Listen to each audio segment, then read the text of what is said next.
Hi everyone, welcome to James English.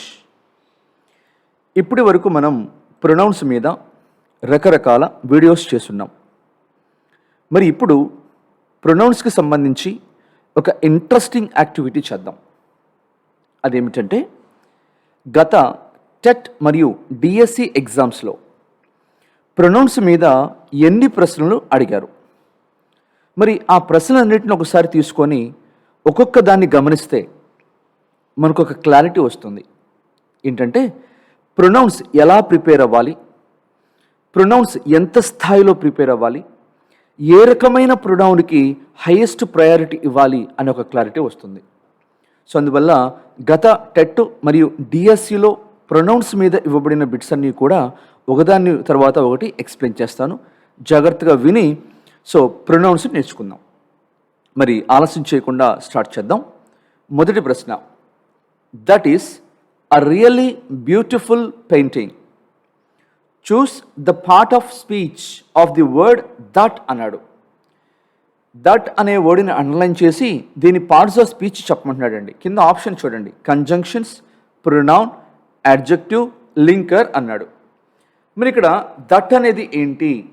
That అనేది మనకి ఏంటంటే ఖచ్చితంగా ఇట్స్ ఏ చెప్పాలి, ఇట్స్ ఏ ప్రొనౌన్. మరి ఇది చాలా సింపుల్ ప్రశ్న అండి. దట్ అనేది మనకి ప్రొనౌన్ అని మనకు ఆల్రెడీ తెలుసు. ఒకవేళ ఇదే ప్రశ్న ఇచ్చాడు అనుకుందాం, ఇచ్చి దట్ అనేది మనకి ఏ రకమైన ప్రొనౌన్ అన్నాడు అనుకోండి, మరి అప్పుడేం చెప్తారు? చెప్పాలండి, దట్ అనేది మనకి ఏమవుతుందంటే డెమాన్స్ట్రేటివ్ ప్రొనౌన్ అవుతుంది. దట్ అనేది మనకి ఏమవుతుంది? Demonstrative pronoun. మరి డెమాన్స్ట్రేటివ్ ప్రొనౌన్స్ అంటే ఏంటి? ఒక క్లారిటీ తీసుకుందామండి. ఒక్క 2 నిమిషాలు జాగ్రత్తగా వినండి. The words this, that, these and those. చెప్పండి, ఏంటి పదాలు?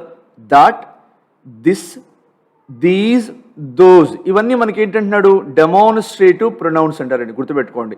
డెమాన్స్ట్రేటివ్ అనగా పర్టిక్యులర్ అని అర్థం. చెప్పండి, ఏంటి? డెమాన్స్ట్రేటివ్ అనగా పర్టిక్యులర్ అని అర్థం.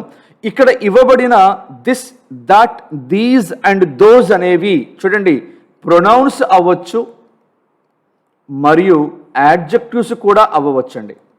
ఇది మనకి ఇంట్రెస్టింగ్ బిట్ అండి. సో ఇక్కడ ఇవ్వబడిన డెమాన్స్ట్రేటివ్స్ అన్నీ కూడా ఏమవ్వచ్చు? ప్రొనౌన్స్ అవ్వచ్చు మరియు యాడ్జెక్టివ్స్ కూడా అవ్వవచ్చు. చక్కగా ఒక ఎగ్జాంపుల్ ఇచ్చి మీకు క్లారిటీ ఇవ్వడానికి ప్రయత్నిస్తాను. దిస్ ఈస్ మై కార్ అనుకుందాం. మరి ఇక్కడ దిస్ అనేది ఎవరు అంటే దిస్ అనేది ఏంటిది? కారే కదా. మరి కార్ పార్ట్స్ ఆఫ్ స్పీచ్ చెప్పండి నాకు. నౌన్. మరి నౌన్కు బదులుగా వాడబడింది ఏమవుతుంది? ప్రొనౌన్. ఏ ప్రొనౌన్ అంటే డెమాన్స్ట్రేటివ్ ప్రొనౌన్.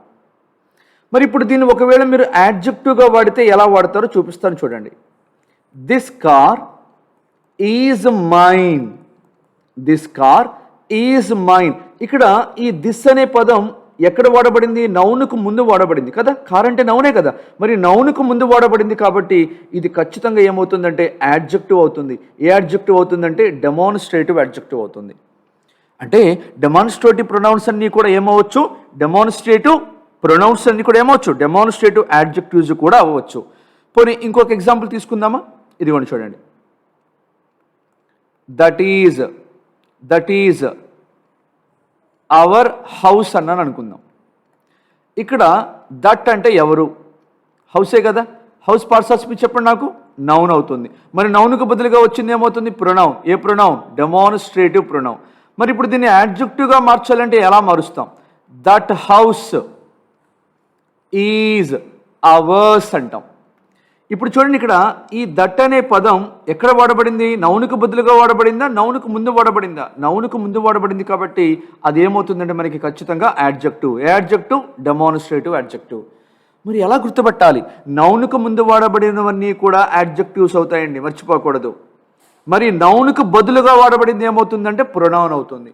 సో అందువల్ల మీరేమని చెప్పొచ్చు అంటే చూడండి, దట్ అనేది మనకి ఏమవుతుందంటే ప్రొనౌన్. ఒకవేళ వాడు ఏ రకమైన ప్రొనౌన్ అవుతుందంటే ఏమని చెప్తారు మీరు? Demonstrative pronoun. సరే, మరి రెండో బిట్ చూద్దాం. This is the man who works hard. The underline word who is అని అడిగాడండి. అండర్లైన్ చేయబడిన హూ అనేది ఏంటి అన్నాడు. మరి కింద ఆప్షన్స్ వస్తాయి చూడండి. ఆ రిలేటివ్ యాడ్జెక్టివ్, అన్ యాడ్జెక్టివ్, అన్ ఇంటరాగేటివ్ ప్రొనౌన్, ఆ రిలేటివ్ ప్రొనౌన్. మరి దీనికి సరైన సమాధానం వచ్చి ఆ రిలేటివ్ ప్రొనౌన్. రిలేటివ్ ప్రొనౌన్ అనగా నౌన్కు బదులుగా వాడుతూ ఉంటాం అండ్ రిలేషన్ తెలియచేస్తూ ఉంటామండి. మరి రిలేటివ్ ప్రొనౌన్స్ ఏంటి? ఇదిగోండి ఇక్కడ రాస్తున్నానండి, సో దట్ మీకు ఒక అవగాహన వచ్చేస్తుంది. రిలేటివ్ ప్రొనౌన్స్, ఇదిగోండి. రిలేటివ్ ప్రొనౌన్స్ ఏమేమి ఉంటాయంటే మనకి హూ, విచ్, దాట్, హూజ్, తర్వాత మనకి హూమ్ కూడా ఉంటుంది. బట్ ఈ 4 మనం చాలా హైయెస్ట్ ప్రయారిటీ పెట్టుకుంటాం. హూ అనేది మనం ఎక్కడ వాడతాం? వ్యక్తులకు బదులుగా మాత్రమే వాడుతూ ఉంటాం. విచ్ అనేది యానిమల్స్ కావచ్చు, థింగ్స్ కూడా కావచ్చు అండి. చెప్పాలి నా కాన్సెప్ట్ క్లియర్గా. యానిమల్స్ కావచ్చు, థింగ్స్ కూడా కావచ్చు. మరి దట్ అనేది మనకి ఏమవుతుందంటే యానిమల్స్ కావచ్చు, తర్వాత థింగ్స్ కావచ్చు, మరియు పర్సన్స్ కూడా కావచ్చు. హూస్ అనేది అన్ని చోట్ల వాడతాం. అంటే మీరు పర్సన్స్కి వాడుకోవచ్చు, థింగ్స్కి వాడుకోవచ్చు, మరి యానిమల్స్కి వాడుకోవచ్చు. కానీ ఈ 3 ఖచ్చితంగా మీకు ఏం తెలియచేయాలంటే పొజెసివ్ సెన్స్ని తెలియచేయాలండి. పొజెసివ్ అంటే ఓనర్షిప్. పొజెసివ్ అంటే అర్థం ఏంటి? ఓనర్షిప్. మరి ఇప్పుడు ఒకసారి వెనక్కి వెళ్ళి ప్రశ్న చూద్దాం. This is the man who works hard అన్నాడు వీడు. ఇక్కడ హూ అనేది ఏంటి? మనకి రిలేటివ్ ప్రొనౌన్. చెప్పాలి ఏంటది? హూ అనేది మనకి ఏమవుతుంది? Relative pronoun. మరి ఒకవేళ హూ అనేది ఎవరికి బదులుగా వాడతారు అంటే మీరు ఏమని చెప్పాలి? పర్సన్స్కి బదులుగా వాడుతూ ఉంటాం. మరి కొంతమందికి డౌట్ వచ్చి ఇక్కడ, సార్ ఇక్కడ హూతో పర్సన్స్ రాశారండి, మరి దట్టుతో కూడా పర్సన్స్ రాశారు కదా, విచ్తో యానిమల్స్ ఉన్నాయి, దట్టుతో కూడా యానిమల్స్ ఉన్నాయి, డిఫరెన్స్ ఏంటి సార్ అని కొంతమందికి డౌట్ ఉందండి. సో దీనికి సమాధానం నేనేం చెప్తానంటే, నేను ప్రొనౌన్స్ మీద మాడ్యూల్ 2 చేశాను. అక్కడ రిలేటివ్ ప్రొనౌన్స్ గురించి చాలా వివరంగా ఇచ్చాను. సో అక్కడికి వెళ్ళి కేర్ఫుల్గా వినండి, ఖచ్చితంగా మీకు సమాధానం దొరుకుతుంది. రైట్. తర్వాత 3వ ప్రశ్న. Neither of the 2 sisters can be trusted. చూడండి, అడుగుతున్న ప్రశ్నలు చాలా సింపుల్గా ఉన్నాయండి. నీదర్ అనేది ఏమవుతుంది అంటే ప్రొనౌన్ అవుతుంది. నీదర్ అనేది ఏమవుతుంది? ప్రొనౌన్. మరి కాస్త డిఫికల్టీ లెవెల్ పెంచి నీదర్ అనేది ఏ రకమైన ప్రొనౌన్ అన్నాడు అనుకోండి, అప్పుడేం చెప్తారు సమాధానం? రిలేటివా, డిస్ట్రిబ్యూటివా, ఇండెఫినైటా, లేకపోతే రెసిప్రోకలా? చెప్పాలి నాకు ఆన్సర్. ఏంటి ఆన్సర్ వచ్చి? నీదర్ అనేది ఏ రకమైన pronoun? Very good, distributive pronoun అండి. ఏమవుతుంది? Distributive pronoun. మరి ఒక్క 2 నిమిషాలు డిస్ట్రిబ్యూటివ్స్ గురించి కూడా ఎక్స్ప్లెయిన్ చేయనా? ఇదిగోండి ఇక్కడ రాస్తున్నాను క్లియర్గా. డిస్ట్రిబ్యూటివ్ ప్రొనౌన్స్ మనకి 4 ఉంటాయండి. ఏంటి ఆ 4 అంటే ఈచ్, ఎవ్రీ, ఐదర్, 4వది వచ్చి మనకి నీదర్. ఇప్పుడు వాడు ఎగ్జామ్లో అడిగిన ప్రశ్న ఏంటి? నీదర్ అన్నది ఏమవుతుంది అన్నాడు కదా. నీదర్ అన్నది ఏమవుతుంది అంటే యాక్చువల్గా ఏమని చెప్పాను? ప్రొనౌన్ అవుతుంది అన్నాను. ఏ రకమైన ప్రొనౌన్ అవుతుంది చెప్పాలి. నీదర్ అన్నది ఏ రకమైన ప్రొనౌన్ అవుతుంది అంటే డిస్ట్రిబ్యూటివ్ ప్రొనౌన్ అవుతుంది. మరి వీటి స్పెషాలిటీ ఏంటో తెలుసా? డిస్ట్రిబ్యూటివ్ ప్రొనౌన్స్ తర్వాత ఖచ్చితంగా మీరు ఏ వర్బ్ వాడతారంటే సింగులర్ వర్బ్ను మాత్రమే వాడతామండి. ఏ వర్బ్ను వాడతాం? సింగులర్ వర్బ్ను వాడతాం. ఎగ్జామ్ పాయింట్ ఆఫ్ వ్యూలో ఇక్కడ నుంచి మీకు ఖచ్చితంగా డిఎస్సి మీద ఒక ప్రశ్న వస్తుందండి డిఎస్సిలో. అందువల్ల కొంచెం జాగ్రత్తగా నేర్చేసుకోండి. తర్వాత నెక్స్ట్ ప్రశ్న. Choose the word that can be used as an adjective and a pronoun. Very very very interesting అండి, ఇంపార్టెంట్ కూడా. ఎందుకంటే చూడండి, వాడు ఏమడుగుతున్నాడు? కంపారిజన్ చేస్తున్నాడు. దేనికి కంపారిజన్ చేస్తున్నాడు? యాడ్జెక్టివ్కి, ప్రొనౌన్కి. అంటే ఒక పదం యాడ్జెక్టివ్గా వాడబడాలి మరియు ప్రొనౌన్గా వాడబడాలి అన్నాడండి. మరి ఇక్కడ సరైన సమాధానం వచ్చి ఏంటంటే దీస్. ఎందుకు దీస్ సరైన సమాధానం అవుతుందంటే మీకు ఇందాక చెప్పానండి, ఇంగ్లీష్లో మనకి డెమాన్స్ట్రేటివ్స్ ఉన్నాయి. చెప్పండి ఏమన్నాయండి? డెమాన్స్ట్రేటివ్స్. ఏంటి డెమాన్స్ట్రేటివ్స్ చెప్పండి? దిస్, దాట్, దీస్, ఇంకా 4వది దోజ్. ఇక్కడ ఇవ్వబడిన ఈ 4 వీటి స్పెషాలిటీ ఏంటంటే ఇవి ప్రొనౌన్గా వాడవచ్చు, మరియు వీటిని మీరు యాడ్జెక్టివ్స్గా కూడా వాడవచ్చండి. జాగ్రత్తగా వినాలి. వీటిని ఎలా వాడవచ్చు? ప్రొనౌన్గా వాడవచ్చు మరియు యాడ్జెక్టివ్గా వాడవచ్చు. మరి ఇప్పుడు ఇచ్చిన ప్రశ్నను ఒకసారి వెనక్కి వెళ్ళి చూద్దామండి. ఇక్కడ నేను దీనిని దీస్ సరైన సమాధానం అన్నాను. చూడండి, ఇక్కడ అది ఉందో లేదో చెక్ చేసుకుందాం. This, that, these, those. ఇదిగోండి, ఇక్కడ దీస్ ఉంది కదా. సో దీస్ అనేది ఏం కావచ్చు అంటున్నాడు? ప్రొనౌన్ అవ్వవచ్చు మరియు అదే విధంగా యాడ్జెక్టివ్ కూడా అవ్వవచ్చు. సార్ ఒక ఎగ్జాంపుల్ ఇస్తారా? డెఫినెట్గా ఇస్తాను, జాగ్రత్తగా చూడండి. ఇదిగోండి, దీస్ ఆర్ యువర్ బుక్స్ అనుకుందాం. These are your books. Books parts of speech చెప్పండి నాకు ఒకసారి. నౌన్ అవుతుంది సార్, వెరీ గుడ్. మరి ఇప్పుడు ఇక్కడ దీస్ అనేది ఎవరికి బదులుగా వాడబడింది ఒకసారి చెక్ చేసుకోండి. నౌన్కి బదులుగా వాడబడింది కదా. మరి నౌన్కి బదులుగా వాడబడితే ఏమవుతుంది? ప్రొనౌన్ అండి. ఏ ప్రొనౌన్? Demonstrative pronoun. ఇక్కడ రాశాను, ఏ ప్రొనౌన్? Demonstrative pronoun. మరి ఇప్పుడు దీన్ని యాడ్జెక్టివ్గా మారిస్తే ఎలా ఉంటుంది ఒక్కసారి చూడండి. These books are yours. These books are yours. ఈసారి ఇక్కడ దీస్ అనేది ఎవరి గురించి మాట్లాడుతుంది? నౌన్ గురించి మాట్లాడుతుంది, అవునా? మరి నౌన్ గురించి మాట్లాడిన పదం మనకి ఇంగ్లీష్లో ఏమని పిలుస్తాం? యాడ్జెక్టివ్ అని పిలుస్తాం. ఏ యాడ్జెక్టివ్ అండి? Demonstrative adjective. అందువల్ల ఈ ప్రశ్నకు సరైన సమాధానం దీస్. రైట్. మరి నెక్స్ట్ ప్రశ్న చూద్దామా? Right. Here are some of our suggestions. ఇక్కడ సమ్ అనే పదం ఏంటి అని అడిగాడండి. ఇది నౌనా, వర్బా, యాడ్జెక్టివా? సరే, ఇచ్చిన ఆప్షన్స్ డైరెక్ట్గా చదువుతాను. యాడ్జెక్టివా, యాడ్వర్బా, ప్రొనౌనా, కంజంక్షన్ అన్నాడు. దీనికి సరైన సమాధానం వచ్చి ప్రొనౌన్ అండి. గుర్తుపెట్టుకోండి, ఎందుకు ప్రొనౌన్ అవుతుంది, ఏ రకమైన ప్రొనౌన్ అవుతుంది. చూడండి, నేను మీకు 2 లేయర్స్ నేర్పిస్తున్నాను. ఫస్ట్ లేయర్ ఏంటంటే ఐడెంటిఫికేషన్. ఒక పదాన్ని ఇవ్వగానే ఐడెంటిఫై చేయాలి, నౌనా, ప్రొనౌనా, వర్బా. కానీ మీకు నేను ఇంకొక 2వ లేయర్ కూడా నేర్పిస్తున్నాను. అదేంటి? టైప్. కొన్నిసార్లు వాడు ఏం చేయొచ్చు? డెప్త్కి వెళ్ళొచ్చండి. వెళ్ళి ఇక్కడ సమ్ అనే పదాన్ని అండర్లైన్ చేసి ఇది ఏ pronoun? Personal pronoun, reflexive pronoun, indefinite pronoun, distributive pronoun. మరి ఇలా అడిగేట అనుకోండి, అప్పుడు మీ సమాధానం ఏమై ఉంటుంది? గుర్తుపెట్టుకోవాలండి, సమ్ అనేది మనకి ఏమవుతుందంటే ఇండెఫినైట్ ప్రొనౌన్ అవుతుంది. ఏమవుతుంది? Indefinite pronoun. మరి ఇండెఫినైట్ ప్రొనౌన్ మీద మరికొన్ని ఎగ్జాంపుల్స్ ఇవ్వడానికి ప్రయత్నిస్తానండి. చూడండి, ఇండెఫినైట్ అంటే ఫస్ట్ అర్థం చేసుకోవాలి. ఇండెఫినైట్ అనగా జనరల్ సెన్స్ అని అర్థం. ఏ సెన్స్ అండి? General sense. మీరు చాలా క్లారిటీగా గుర్తుపెట్టుకోండి, ఇవి నౌన్కు బదులుగా వాడబడతాయి, జనరల్ సెన్స్ని తెలియచేస్తాయి. చూడండి, someone has broken the window అనుకుందాం. someone has broken the window. ఇక్కడ someone అంటే ఎవరు చెప్పాలి నాకు. someone అంటే ఒక మనిషి. మనిషి అంటే నౌనే కదా. ఓకే, రాశాను. మరి నౌను అంటే మేల్ అనే ఉండాలి, ఫీమేల్ అయి ఉండాలి. మరి someone అంటే మేలా ఫీమేలా తెలియట్లేదు.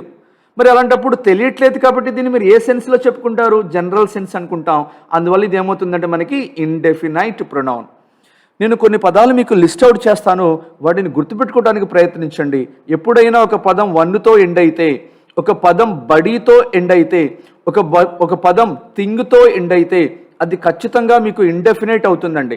Someone, no one, anyone, everyone. somebody, nobody, anybody, everybody, something, nothing, anything, everything. మరి ఈ పదాలు కాకుండా మరికొన్ని పదాలు ఇస్తానండి. ఇదిగోండి, సమ్. ఇక్కడ ఆన్సర్ అదే ఇచ్చాడండి. చూడండి, ఏంటిది? సమ్. సమ్ కాకుండా ఇంకేం చెప్పొచ్చు? Few, several, several, many, many, all, a few, తర్వాత ఎనీవేర్, నోవేర్. సో ఈ పదాలన్నీ కూడా మీకు ఏం తెలియచేస్తున్నాయంటే ఇండెఫినైట్ మీనింగ్ను తెలియచేస్తున్నాయి. ఇండెఫినైట్ మీనింగ్ అంటే ఏంటంటే general sense. Very good. Next చూద్దామండి. All the boys are restless. ఈరోజు ఉదయం నేను మీకు బ్లోసమ్స్కి సంబంధించి ఒక బిట్టు చేశానండి. ఎగ్జాక్ట్గా ఇలాగే ఉంది bit. All the boys are restless. చూడండి, ఇక్కడ వాడు ఏం చేశాడు? ఆల్ ద బాయ్స్ అనే సబ్జెక్టుని అండర్లైన్ చేశాడు. ఈ వాక్యంలో ఇదే సబ్జెక్ట్ అండి మనకి ఇక్కడ. సరే, అండర్లైన్ చేసి ఈ ఇవ్వబడిన ఈ పదాలకి సరైన ప్రొనౌన్ ఇమ్మన్నాడు. గివ్ అ సూటబుల్ ప్రొనౌన్ అన్నాడు. చూడండి, పైన ఆన్సర్ రాసేసాను ఆల్రెడీ. అది ఏ ప్లేస్లో వాడబడింది? సబ్జెక్ట్ ప్లేస్లో వాడబడింది. మరి సబ్జెక్ట్ ప్లేస్లో వాడబడింది కాబట్టి మన సరైన సమాధానం వచ్చి దే. పొద్దున నేను మీకు ఒక లిస్ట్ ఇచ్చాను, ఎంతమందికి గుర్తుందో నాకు తెలియదండి, బట్ అయినప్పటికీ కూడా ఇక్కడ రాస్తున్నా చూడండి. మనకి పర్సనల్ ప్రొనౌన్స్ ఉంటాయి. ఇదిగోండి, ఏమున్నాయి? పర్సనల్ ప్రొనౌన్స్ ఉన్నాయి. ఈ పర్సనల్ ప్రొనౌన్స్ మీరు గుర్తుపెట్టుకోవాలంటే సబ్జెక్టుగా వాడబడే ప్రొనౌన్స్ని, ఆబ్జెక్టుగా వాడబడే ప్రొనౌన్స్ని లెక్కలోకి తీసుకోవాలి. ఫర్ ఎగ్జాంపుల్, ఐ అనేది సింగులర్ సబ్జెక్ట్, మరి దానికి ఆబ్జెక్ట్ చెప్తే ఏమవుతుంది? మీ. వి చెప్పాలి ఆన్సర్, అజ్. యూ, ఇక్కడ కూడా వచ్చి మనం ఏం రాసుకుంటామంటే యూ. హీ చెప్పాలి, హీ ఏమవుతుంది? హిమ్గా మారుతుంది. షీ హర్గా రాసుకుంటాం. తర్వాత ఇట్ అనేది మనకి మారదు, మళ్ళీ ఇట్టుగానే మిగిలిపోతుంది. ఇదిగోండి మన ఆన్సర్. దే అనేది ఎలా మారుతుంది? దెమ్గా మారుతుంది. ఇప్పుడు మీరు గుర్తుపెట్టుకోవాల్సిన విషయాలు జాగ్రత్తగా చూడాలండి. ఏంటవి? పర్సనల్ ప్రొనౌన్స్ అన్నీ మనకి 3 రకాలుగా ఉంటాయి. ఏంటా 3 రకాలు? ఫస్ట్ పర్సన్, సెకండ్ పర్సన్, మరి అదేవిధంగా థర్డ్ పర్సన్ అని చెప్పుకున్నాం. మరి ఫస్ట్ పర్సన్ అంటే స్పీకర్ కదా, మాట్లాడేవాడు. అంటే నేను మాట్లాడుతున్నాను ఇప్పుడు, నేను ఫస్ట్ పర్సన్. మరి సెకండ్ పర్సన్ అంటే ఎవడు? లిజనర్, మీరు వింటున్నారు కాబట్టి మీరు సెకండ్ పర్సన్. మరి ఇప్పుడు థర్డ్ పర్సన్ అంటే స్పోకెన్ అబౌట్, తెలుగులో చెప్పాలంటే ఎవరి గురించి అయితే మాట్లాడుతున్నామో వాళ్ళు థర్డ్ పర్సన్. మరి ఇప్పుడు పైన ఇవ్వబడిన ఎగ్జాంపుల్ ఏంటండి? ఆల్ ద బాయ్స్ అంటే వీళ్ళ గురించే కదా మనం మాట్లాడుతుంది. మరి వీళ్ళ గురించి మాట్లాడుతున్నామంటే వీడేమవుతాడు? థర్డ్ పర్సనే కదా. మరి ఈ థర్డ్ పర్సన్కి ఏమి ఇవ్వాలంటున్నాడు? సబ్జెక్ట్ ఇవ్వాలి. ఏమి ఇవ్వాలి? సబ్జెక్ట్. థర్డ్ పర్సన్కి సబ్జెక్ట్ చూడండి ఏముందో, ఆన్సర్ వచ్చి దే. గమనించారా? అందువల్ల మన ఆన్సర్ వచ్చి they is the perfect answer అండి. మరి ఈ రకంగా మీరు ప్రొనౌన్స్ని నేర్చుకుంటే ఖచ్చితంగా మీకు మార్కు పోయే అవకాశం ఉండదండి. నేను ప్రొనౌన్స్ మీద 3 లేయర్స్లో వీడియోస్ చేశాను. ఫస్ట్, ఆల్ కాంపిటేటివ్ ఫీల్డ్కి సంబంధించి ప్రొనౌన్స్ మీద కంప్లీట్ నోట్స్ ప్రొవైడ్ చేశాను. Second, text book based grammar exclusively on pronouns provide చేశాను. థర్డ్, ఇప్పుడు వరకు టెట్ మరియు డిఎస్సిలో ప్రొనౌన్స్ని ఎన్నిసార్లు అడిగారు, ఏ స్థాయిలో అడిగారు, ఏ రకమైన బిట్ అడిగారు, వాటి మీద ఇప్పుడు వీడియో చేశాను. సో ఈ ట్రయాంగిల్ ఫార్ములా వాడుకొని ఎక్కువ మార్కులు తెచ్చుకోండి. సో వీలైనంత వరకు 1కి 2 సార్లు విని ఫుల్ క్లారిటీ తెచ్చుకోండి. సో ఒకవేళ ఈ వీడియో నచ్చితే ఖచ్చితంగా మీ ఫ్రెండ్స్కి ఫార్వర్డ్ చేయండి. Knowledge must be shared. Wish you all the best.